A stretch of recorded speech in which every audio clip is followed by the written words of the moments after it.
বলো।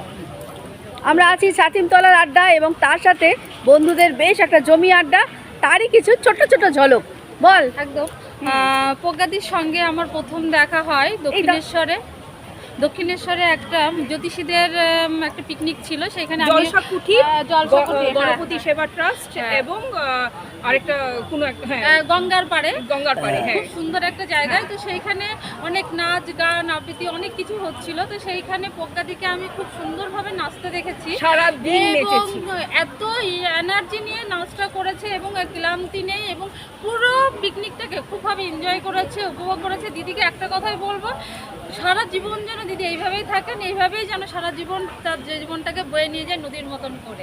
এবং আমার এই শিল্পী বন্ধুরা যেন আমার সঙ্গে থাকে, সাথে থাকে, পাশে থাকে এবং খুঁজে নেয় যেন আমাকে। একদম। আর আমি আশীর্বাদ করি সারাদিন যেন নেচে যায়।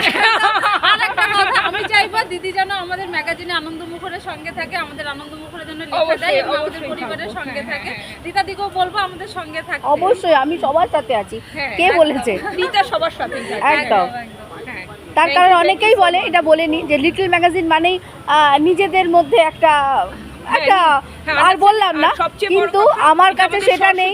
আমি সারাক্ষণ বলি প্রত্যেকটা মেয়ে কাজ করুক, প্রত্যেকটা লিটল ম্যাগাজিন একসাথে হাতে, যে কোনো কাজই একা কোথাও এগিয়ে যাওয়া যায় না, একা কোনো কাজ করা যায় না।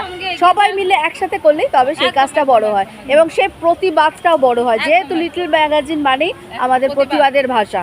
চলো টাটা।